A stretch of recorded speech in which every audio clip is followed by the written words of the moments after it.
Goodbye l'avant-port de Vibo Valentia Marina.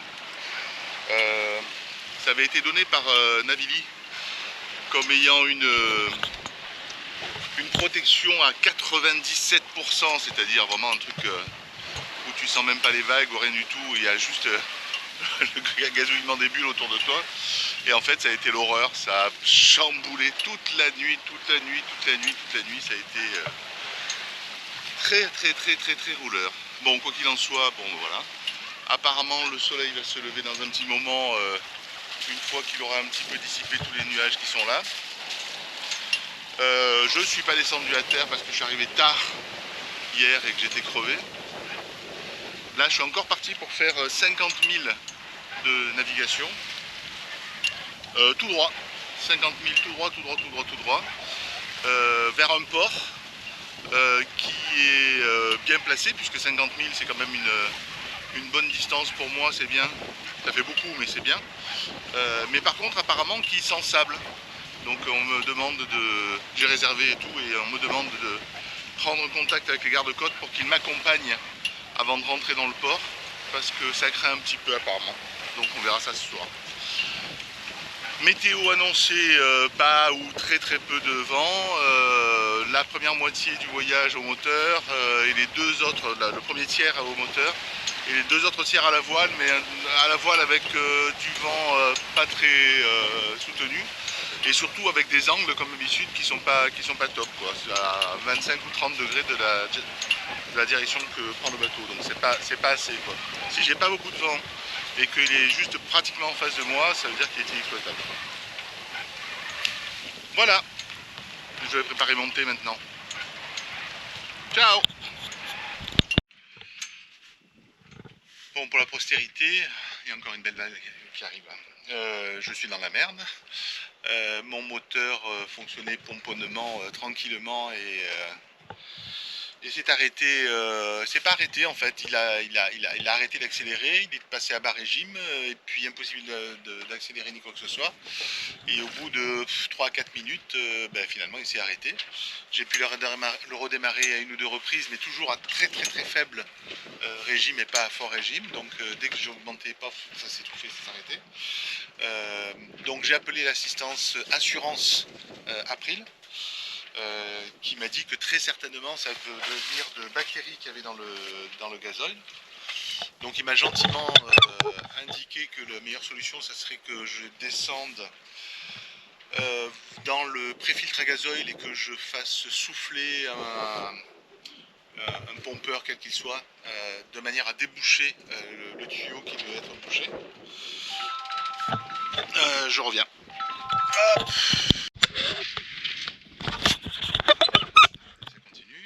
Par le téléphone. Je ne sais plus où j'en étais. Je lui disais que donc apparemment le moteur s'arrêtait et le gars m'a dit que ça venait de bactéries qui étaient dans le gazole, ce qui est cohérent. Il m'a proposé d'aller fouiller en bas, donc j'ai commencé à vider toute la cabine arrière, mais avec la houle qu'il y a là maintenant, c'est totalement infernal. Donc après j'ai réappelé l'assistance et il faudrait que ça passe à la caméra, bien à la caméra là, mais quand on va sur ce site là et que je demande là en haut, j'ai des coordonnées qui sont ici 38 50 998 et 16 06 980 qui correspondent aux coordonnées du main overboard qui apparemment sont erronées. Parce que quand j'ai appelé l'assurance, l'assistance assurance, ils me disent que ça correspond à 10 000 décotes. Et l'assistance n'intervient que à 6 000 décotes. Ça, je ne savais pas. Donc j'ai pris mon téléphone GPS, j'ai demandé quelle était ma position. Et maintenant, ma position est correcte, mais avec des chiffres qui sont différents de ceux-là. Donc je suis très étonné que le main overboard donne des coordonnées GPS erronées. En parallèle de ça, donc, puisque l'assurance ne voulait pas intervenir, j'ai appelé le 16. J'ai ouvert un dossier avec la Guardia Civile et compagnie qui ont analysé tout le truc. Et puis au bout d'un moment, m'ont dit nous on ne peut rien faire. Il faut que vous appeliez une compagnie privée qui va venir vous dépanner, vous tracter là où vous êtes. J'ai dit bah oui, ok. Et ils ont mis un moment à me rappeler. Et bien sûr, tout ça, ça va être à ma charge. Parallèlement à ça, j'ai vérifié donc mes coordonnées par le GPS. J'ai rappelé l'assurance en me disant mais attendez, les coordonnées du man overboard ne sont pas bonnes. Mes vraies coordonnées avec mon téléphone, c'est celle-là. Ils me disaient ah bon d'accord, on est d'accord. Maintenant on peut intervenir. Et j'attends d'eux qu'ils interviennent maintenant. C'est quand même assez rigolo de voir que les coordonnées de man overboard peuvent être erronées. Oui, j'ai pas dit ce qu'on voit bien sur le ce qu'on voit bien sur la carte, c'est le cercle des 5.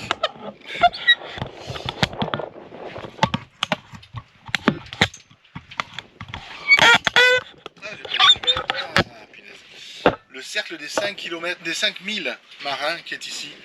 Et le 5000 marins touche bien à la côte.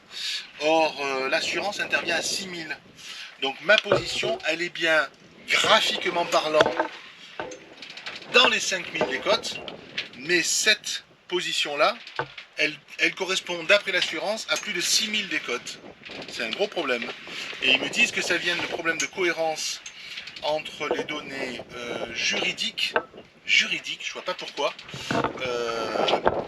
du traceur et le logiciel de carte qui le lit. Voilà, bah écoutez, j'attends assistance maintenant. Alors une petite mise au point, je suis tombé en panne à 9h à peu près, 9h10, 9h12 je crois, un truc comme ça. À midi, j'ai reçu donc un accord de l'assurance me disant qu'ils avaient transmis leur OK à la compagnie qui va me tracter, qui se trouve dans le port que j'ai quitté ce matin, qui est à un peu plus de 7000. De 9h à midi, donc la mer s'est un peu calmée et le vent s'est levé. Donc moi j'ai monté mon génois et je fais route vers eux. Ça marche bien entre 3 et 4 nœuds là en ce moment. Ils viennent, là il est 12h55, il est 13h.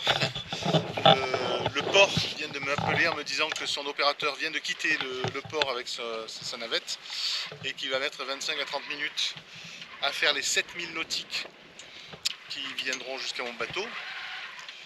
Et de là il va me tracter au port. On verra après la suite des opérations. Bon, donc le bateau est arrivé. Wow.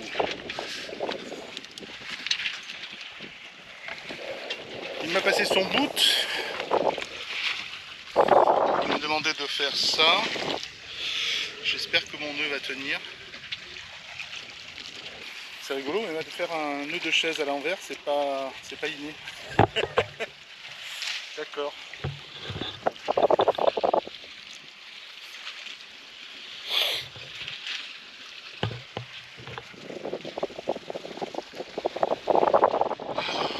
Est-ce que ça va aller mieux là? Alors il tend le truc.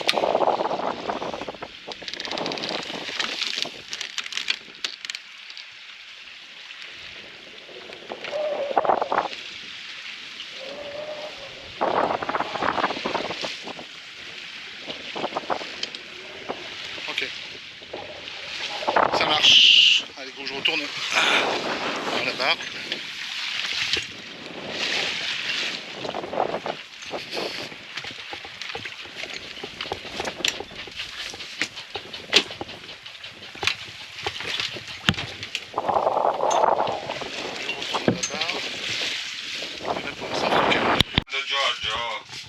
Alors ce dont on se rend compte, c'est que apparemment le filtre n'était pas de bonne qualité, il était tout cassé, et en plus il y avait beaucoup d'eau dedans, ce qui semblerait dire que le gazoil était chargé en eau. Il y avait bien 2-3 cm d'eau dans le pré-filtre de gazoil. Alors ce qu'on va faire là maintenant, puisque j'ai apporté la pompe 12 volts de Lidl, on va vidanger totalement le réservoir qui est là, qu'il a ouvert avec cette pompe là. Et puis après, je vais remettre la totalité du gasoil. Je crois qu'il n'y a que 50 litres de gasoil dedans. Mais on a l'obligation de vidanger le bas du gasoil, donc je suis obligé de tout sortir. Je vois pas comment je peux faire autrement. Il a pompé à travers le moteur qui est là sur les différentes pompes pour faire sortir le gasoil. C'est sorti goutte à goutte, mais pas comme ça. Donc visiblement le circuit marche bien. Il y avait le pré-filtre qui était plein d'eau et le gazoil qui est pourri apparemment. Voilà. Ça, c'est le filtre à gazoil. C'est pas le pré-filtre à gazoil, c'est le filtre à gazoil. Donc c'est la deuxième partie après le pré-filtre. C'est vous dire un petit peu toutes les merdes qu'il doit y avoir dans tout le circuit. Alors que ça a été changé il y a 10 jours.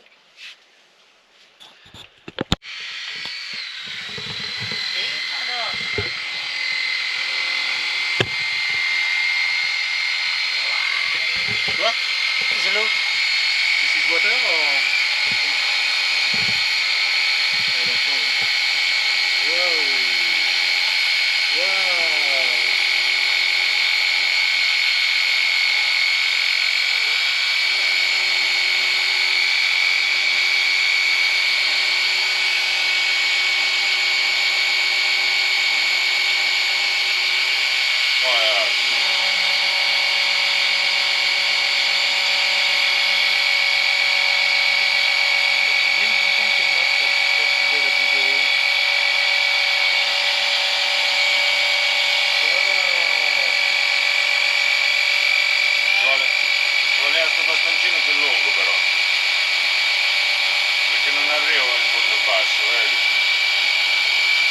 non è acqua. Acqua? Acqua. Oh. Acqua sporca. Sporca, Merma. sì. Scusa, la Yoko bastoni, guarda Yoko qua. Ed è lungo fino a sotto. È gigante. Stiamo pure male. Da noi mostriamo tutto, buonanotte. Quanto abbiamo? 50 litri? 60. Tutto il serbatoio 50 o 60. Allora va bene. Without all gasoil. All. Yeah. All. Not good gasoil. No. This is the problem. I don't know where it was not good. Really? Maybe it was not good a long time ago because I used the tank full. But this is so dirty.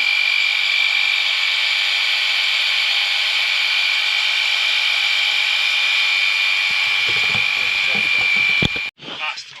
So. Dice. Stavo sperando perché parlando poi l'ho cambiato il prefiltro, il filtro c'è un sacco di... Là on a coupé le tuyau de pompage du gazoil a été réduit de 1 cm peut-être. Ce qui veut dire qu'effectivement on absorbe moins de poussière qui sont en dessous. Mais à contrario, il y a 1 cm sur tout le réservoir, donc peut-être 5-6 litres qui seront plus jamais utilisables. Sur les 150 litres, il y aura toujours 5 litres qui seront au fond. Voilà. Ok. Voilà ce qu'on a coupé en dessous. Donc je ne sais pas si c'est bien fait ou pas bien fait. Mais... donc on a vidé les 5 derniers litres, donc je ne m'étais pas trop trompé. Les 10 derniers litres, ça faisait 50 litres en totalité. Sur ce que devait y avoir dans mon réservoir, et il y avait encore des poussières au fond. Quoi. Là, visiblement, il va prendre des tissus, il va essayer de nettoyer à l'intérieur avec des tissus pour, puisqu'on n'arrive pas à retirer le réservoir. Donc là, c'est la vanne d'arrivée du gazoil qui est juste après le réservoir. Et effectivement, quand on a essayé de refaire revenir le diesel au moteur, ça n'arrivait pas. Parce que cette vanne-là était absolument pourrie. La poussière qu'il y avait au fond du... Ma vai a fontana, mentre o tu buca così e te ne buona la valvola apre la fontana. Andiamo a spare su Bonavale. Et voilà ce qu'il y a fait au fond de la...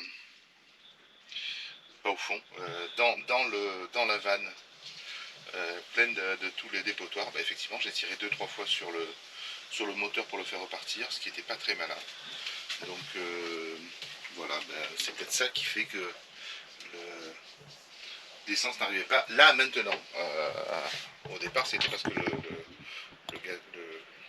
réservoir était pourri. Bon,